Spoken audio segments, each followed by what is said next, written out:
Hello everyone, welcome to students unique academy. आज है 19 फरवरी 2024 और आज की जो मोस्ट इम्पोर्टेंट करंट अफेयर्स है वो हम आपके लिए लेकर आए हैं, जो आपके सभी गवर्नमेंट एग्जाम्स के लिए इम्पोर्टेंट हैं। हमारा पहला क्वेश्चन कह रहा है कि हाल ही में 58वें ज्ञानपीठ पुरस्कार के लिए किसे चुना गया है। ऑप्शन ए है उर्दू कवि गुलजार, ऑप्शन बी है संस्कृत विद्वान जगत गुरु राम भद्राचार्य, ऑप्शन सी है दोनों को, ऑप्शन डी है इनमें से कोई नहीं। सही आंसर हो जाएगा ऑप्शन सी दोनों को। हाल ही में 58वां ज्ञानपीठ पुरस्कार प्रदान किया गया है और इसके लिए उर्दू कवि गुलजार और संस्कृत के विद्वान है जगत गुरु राम भद्राचार्य, इन दोनों लोगों को चुना गया है। ठीक है, याद रखना 58 नंबर का है, उर्दू कवि गुलजार और संस्कृत विद्वान जगत गुरु राम भद्राचार्य जी को मिला है। अगला क्वेश्चन कह रहा है कि हाल ही में किस राज्य में श्री कल्की धाम मंदिर की आधारशिला रखी जाएगी। ऑप्शन ए है उत्तर प्रदेश, ऑप्शन बी है मध्य प्रदेश, ऑप्शन सी है गुजरात, ऑप्शन डी है उत्तराखंड। सही आंसर हो जाएगा ऑप्शन है उत्तर प्रदेश। अभी रिसेंटली हमारे उत्तर प्रदेश राज्य में श्री कल्की धाम मंदिर की आधारशिला रखी जाएगी और इसकी आधारशिला किसने रखी है, हमारे प्रधानमंत्री नरेंद्र मोदी जी ने 19 फरवरी 2024 को रखी है। ठीक है, तो किसने रखी है, प्रधानमंत्री नरेंद्र मोदी जी ने कब रखी है, 19 फरवरी को। कहाँ रखी है, उत्तर प्रदेश में श्री कल्की धाम मंदिर की। बात आई है उत्तर प्रदेश की, तो इसकी कैपिटल है लखनऊ, जिसे हम नवाबों का शहर कहते हैं। यहाँ के जो मुख्यमंत्री हैं वो योगी आदित्यनाथ जी हैं, गवर्नर आनंदीबेन पटेल हैं। टोटल 75 जिले हैं और रिसेंटली इसका बरेली जिला स्मार्ट कक्षाएं प्रदान करने वाला यूपी का पहला जिला बन गया है और इसके वाराणसी जिलों को एससीओ यानी कि संघाई कोऑपरेशन ऑर्गेनाइजेशन ने अपनी पहली सांस्कृतिक राजधानी बनाया है और इसके अयोध्या जिले में 21 जनवरी को भगवान राम मंदिर की प्राण प्रतिष्ठा हुई थी।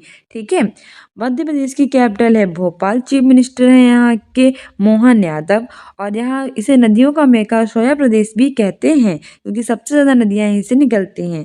गुजरात की कैपिटल है गांधीनगर और उत्तराखंड की कैपिटल है देहरादून और ग्लेशियर यहाँ माना दर्रा और लिपलेख दर्रा स्थित है। और 9 नवंबर सन 2000 को उत्तर प्रदेश की जिलों को काट कर इसका निर्माण किया गया था, इसलिए 9 नवंबर को इसका स्थापना दिवस मनाते हैं। अगला क्वेश्चन कह रहा है कि दादा साहेब फाल्के पुरस्कार 10 लाख से बढ़ाकर कितना कर दिया गया है। ऑप्शन ए है 12 लाख, ऑप्शन बी है 15 लाख, ऑप्शन सी है 18 लाख, ऑप्शन डी है 20 लाख। सही आंसर हो जाएगा ऑप्शन बी 15 लाख। दादा साहब फाल्के पुरस्कार जो है वो 10 लाख से बढ़ाकर 15 लाख कर दिया गया है। ठीक है, पहले कितना था, 10 लाख था, अब कितना है, 15 लाख। और पहला दादा साहब फाल्के अवार्ड जो है वो देविका रानी जी को मिला था और 2023 में ये वाहिदा रहमान जी को प्रदान किया गया है। ठीक है, ये भी याद रखना, एग्जाम्स के लिए इम्पोर्टेंट है। अगला क्वेश्चन कह रहा है कि भारतीय सिनेमा के जनक के रूप में किसे जाना जाता है और उन्होंने 1913 में भारत की पहली पूर्ण लंबाई वाली फीचर फिल्म राजा हरिश्चंद्र बनाई थी। ऑप्शन ए है गुंडी राज गोविंद फाल्के, ऑप्शन बी है देविका रानी, ऑप्शन सी है वाहिदा रहमान, ऑप्शन डी है व्रत सभी। सही आंसर हो जाएगा ऑप्शन ए राज गोविंद फाल्के। भारतीय सिनेमा के जनक के रूप में जाने जाते हैं गोविंद फाल्के और उन्होंने 1913, याद रखना है, डेट एग्जाम्स के लिए इंपॉर्टेंट है, 1913 यानी 1913 में भारत की पहली पूर्ण लंबाई वाली फीचर फिल्म बनाई थी और फीचर फिल्म का नाम क्या था, राजा हरिश्चंद्र था। तो भारतीय सिनेमा के जनक है गोविंद फाल्के, उन्होंने 1913 में राजा हरिश्चंद्र बनाई थी। देविका रानी को पहला दादा साहब फाल्के अवार्ड मिला था, वाहिदा रहमान को 2023 में दादा साहब फाल्के अवार्ड मिला है। अगला क्वेश्चन कह रहा है कि हाल ही में किस देश में 16वीं विश्व सामाजिक मंच की बैठक हुई है। ऑप्शन ए है भूटान, ऑप्शन बी है बांग्लादेश, ऑप्शन सी है पाकिस्तान, ऑप्शन डी है नेपाल। सही आंसर हो जाएगा हमारा ऑप्शन डी नेपाल। हाल ही में नेपाल देश में 16वीं विश्व सामाजिक मंच की बैठक हुई है। नेपाल की कैपिटल है काठमांडू। पाकिस्तान की बात करें तो इसकी कैपिटल है इस्लामाबाद, करेंसी है रुपया। बांग्लादेश की कैपिटल है ढाका, करेंसी है टका। प्रधानमंत्री है शेख हसीना, जो सबसे लंबे समय का शासन करने वाली शासिका बन चुकी हैं। भूटान की कैपिटल है थिम्पू।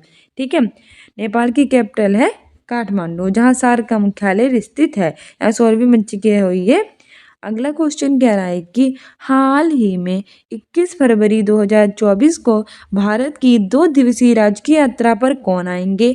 ऑप्शन ए है किरियाकोस मितासोटाकिस, ऑप्शन बी है इमैनुअल मैक्रों, ऑप्शन सी है लूला दी सिल्वा, ऑप्शन डी है अब्दुल फतेह सीसी और मोस्ट इंपॉर्टेंट है, इसका आंसर हो जाएगा ऑप्शन ए किरियाकोस मितासोटाकिस। 21 फरवरी 2024 को भारत की 2 दिवसीय राजकीय यात्रा पर आएंगे। और ये कहाँ के प्रधानमंत्री हैं? ये ग्रीस के प्रधानमंत्री हैं। ठीक है, ग्रीस के प्रधानमंत्री किरियाकोस मितासोटाकिस 2 दिवसीय यात्रा पर आएंगे। इमैनुअल मैक्रों फ्रांस के राष्ट्रपति हैं। ये 2024 में गणतंत्र दिवस यानी रिपब्लिक डे पर भारत की मुख्य अतिथि रहे थे और 75वें नंबर का गणतंत्र दिवस था। लूला दी सिल्वा ब्राजील के राष्ट्रपति हैं। ये 2024 में पहले G21 की अध्यक्षता करेंगे। और अब्दुल फतेह अल सीसी की बात करें तो मिस्र के राष्ट्रपति हैं, जो 2023 में भारत के मुख्य अतिथि रहे थे 26 जनवरी को। अगला क्वेश्चन कह रहा है कि हाल ही में किस राज्य के मुख्यमंत्री ने एक राष्ट्र एक चुनाव के खिलाफ प्रस्ताव पेश किया है? ऑप्शन ए है झारखंड, ऑप्शन बी है तमिलनाडु, ऑप्शन सी है गुजरात, ऑप्शन डी है पश्चिम बंगाल। इसका आंसर हो जाएगा ऑप्शन बी तमिलनाडु। हाल ही में तमिलनाडु राज्य के मुख्यमंत्री के स्टालिन, जो कि DMK यानी द्रविड़ मुनेत्र कड़गम पार्टी के हैं, उन्होंने एक राष्ट्र एक चुनाव के खिलाफ प्रस्ताव पेश किया है। तमिलनाडु की कैपिटल है चेन्नई, चीफ मिनिस्टर है MK स्टालिन और यहाँ DMK द्रविड़ मुनेत्र कड़गम पार्टी की सरकार है और यहाँ का शास्त्रीय नृत्य है भरतनाट्यम। झारखंड की कैपिटल है रांची और 15 नवंबर को झारखंड का स्थापना दिवस मनाया जाता है। गुजरात की कैपिटल है गांधीनगर और पश्चिम बंगाल की कैपिटल है कोलकाता, जो हुगली नदी के तट पर स्थित है। अगला क्वेश्चन कह रहा है कि हाल ही में प्राबोवो सुबियांतो किस देश के नए राष्ट्रपति बने हैं? ऑप्शन ए है इंडोनेशिया, ऑप्शन बी है फिनलैंड, ऑप्शन सी है कनाडा, ऑप्शन डी है फ्रांस। इसका आंसर हो जाएगा ऑप्शन ए इंडोनेशिया। हाल ही में प्राबोवो सुबियांतो इंडोनेशिया देश के नए राष्ट्रपति बने हैं। फिनलैंड के नए राष्ट्रपति भी थोड़े दिन पहले कौन बने थे? Alexander stuff. कनाडा की कैपिटल है ओटावा और फ्रांस की कैपिटल है पेरिस, जहाँ यूनेस्को यानी united national education scientific for culture organisation का हेडक्वार्टर स्थित है। 1945 में इसकी स्थापना हुई थी। अगला क्वेश्चन कह रहा है कि हाल ही में किसके अनुसार जापान को पछाड़कर जर्मनी तीसरी सबसे बड़ी अर्थव्यवस्था बना है? ऑप्शन ए है IMF यानी इंटरनेशनल मॉनिटरी फंड के अनुसार, ऑप्शन बी है वर्ल्ड बैंक के अनुसार यानी विश्व बैंक के अनुसार, ऑप्शन सी है GDP के अनुसार, ऑप्शन डी है इनमें से कोई नहीं। इसका आंसर हो जाएगा ऑप्शन ए IMF के अनुसार। रिसेंटली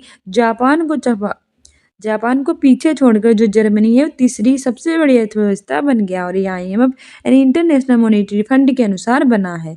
अगला क्वेश्चन कह रहा है कि केंद्रीय मंत्री सर्बानंद सोनोवाल ने कहा नवनिर्मित कालू घाट अंतर्देशीय जलमार्ग परिवहन टर्मिनल का उद्घाटन किया है? ऑप्शन ए है बिहार, ऑप्शन बी है झारखंड, ऑप्शन सी है मिजोरम, ऑप्शन डी है पश्चिम बंगाल। सही आंसर हो जाएगा ऑप्शन ए बिहार। अभी हमारे रिसेंटली केंद्रीय मंत्री सर्बानंद सोनोवाल ने नवनिर्मित कालू घाट अंतर्देशीय जलमार्ग परिवहन टर्मिनल का उद्घाटन बिहार में किया। मोस्ट इंपॉर्टेंट है सभी एग्जाम्स के लिए, स्पेशली बिहार शिक्षक वृत्ति 3.0 के लिए। बिहार की कैपिटल है पटना, चीफ मिनिस्टर है नीतीश कुमार, गवर्नर है राजेंद्र विश्वनाथ अर्लेकर और 22 मार्च को मनाया जाता है बिहार दिवस। यहाँ का राजकीय पुष्प है गेंदा। झारखंड की कैपिटल है रांची और ये बिहार से अलग होकर बना था। मिजोरम की कैपिटल है आइजोल और पश्चिम बंगाल की कैपिटल है कोलकाता। ठीक है, और बिहार शिक्षक भर्ती 3.0 की अगर आप तैयारी कर रहे हैं तो रात 8 बजे हमारी क्लास देखा कीजिए, प्रीवियस ईयर कराते हैं। अब हमारे आ चुके हैं रिवीजन क्वेश्चंस, क्योंकि डेली नए क्वेश्चन याद करते हैं और पुराने जाते हैं भूल। अब नहीं भूलेंगे क्योंकि नए के साथ साथ पुराने क्वेश्चन भी रिवाइज करेंगे। हमारा पहला रिवीजन क्वेश्चन कह रहा है कि रासायनिक युद्धों के सभी पीड़ितों के लिए स्मरण दिवस कब मनाया गया? ऑप्शन ए है 1 नवंबर, ऑप्शन बी है 28 नवंबर, ऑप्शन सी है 29 नवंबर, ऑप्शन डी है 30 नवंबर। सही आंसर हो जाएगा ऑप्शन डी 30 नवंबर। हाल ही में 30 नवंबर को जो रासायनिक युद्धों से पीड़ित लोग थे उनके लिए स्मरण दिवस मनाया गया था। ठीक है, वहीं 1 नवंबर को मनाया विश्व शाकाहार दिवस, 28 नवंबर को मनाया जाता है लाल ग्रह दिवस और 29 नवंबर को मनाया जाता है जगुआर दिवस। ठीक है, डेली हम आपको इम्पोर्टेंट डे से बताते हैं, तो अभी तक आपने हमारा चैनल सब्सक्राइब नहीं किया हो तो कर लीजिए।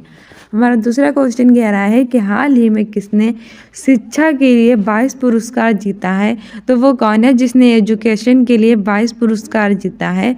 ऑप्शन ए है सफीना हुसैन, ऑप्शन बी है नंदिनी गुप्ता, ऑप्शन सी है रघु श्रीनिवासन, ऑप्शन डी है इनमें से कोई नहीं। तो आपको डेली बताते हैं कि जो नंदिनी गुप्ता हैं वो फेमिना मिस इंडिया 2023 बनी है, तो ये तो नहीं हो सकती क्योंकि ये फेमिना मिस इंडिया 2023 बनी है। रघु श्रीनिवासन जो हैं उन्हें BRO यानी कि बॉर्डर रोड ऑर्गेनाइजेशन का नया चीफ बनाया गया है, तो ये भी नहीं हो सकते। से आंसर हो जाएगा ऑप्शन ए सफीना हुसैन, क्योंकि हाल ही में शिक्षा के लिए जो 22 पुरस्कार है वो सफीना हुसैन को मिला है। ठीक है, और वहीं शिक्षा की बात करें तो ये शिक्षा नहीं कि एजुकेशन जो है वो समवर्ती सूची का विषय है। ठीक है, काफ़ी एग्जाम में पूछ लेता है कि शिक्षा किस सूची का विषय है, तो समवर्ती सूची का विषय है।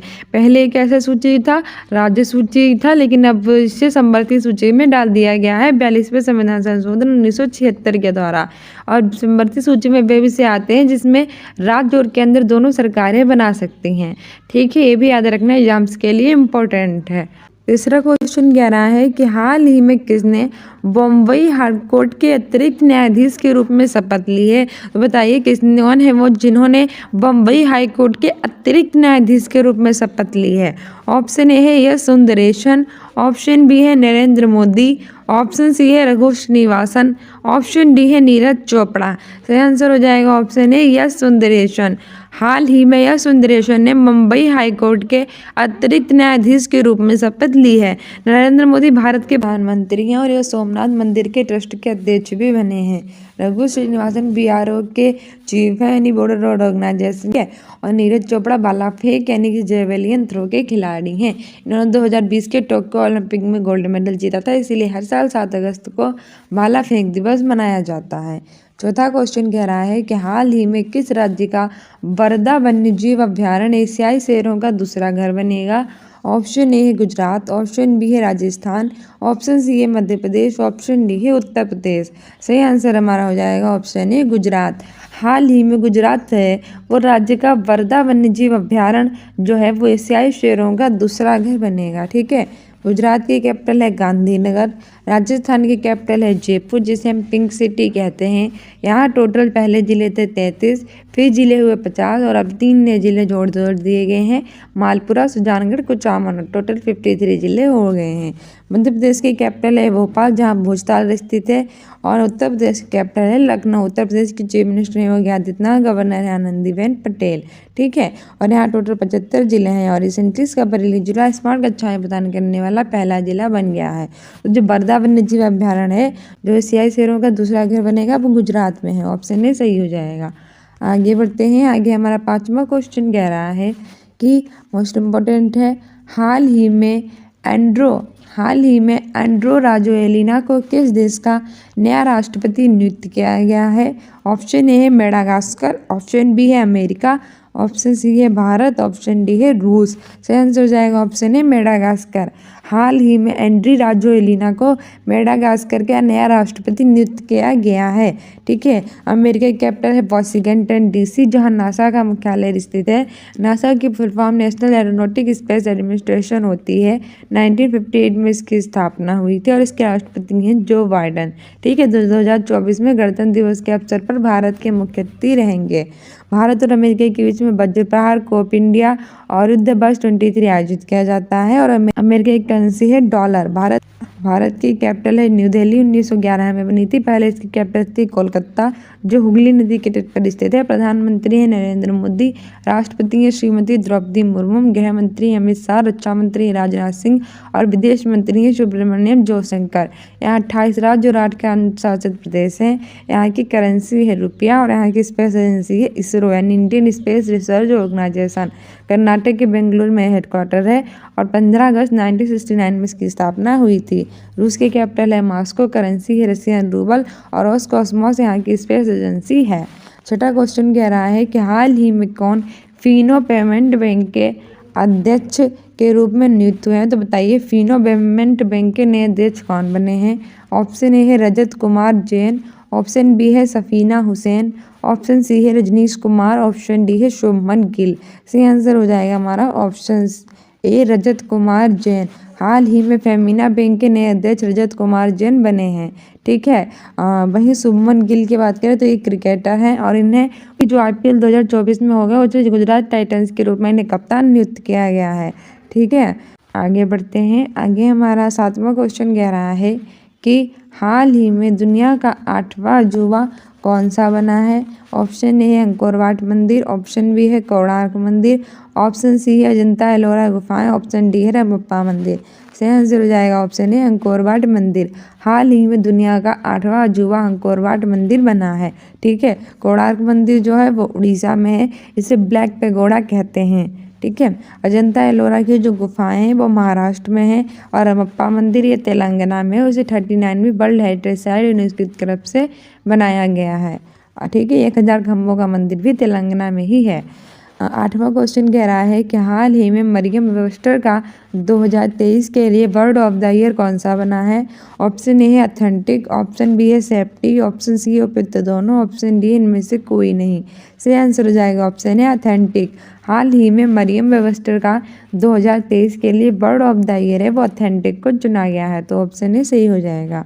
हमारा 9वां क्वेश्चन कह रहा है कि हाल ही में लाल गृह दिवस कब मनाया गया। ऑप्शन ए 1 नवंबर, ऑप्शन बी है 28 नवंबर, ऑप्शन सी है 29 नवंबर, ऑप्शन डी है इनमें से कोई नहीं।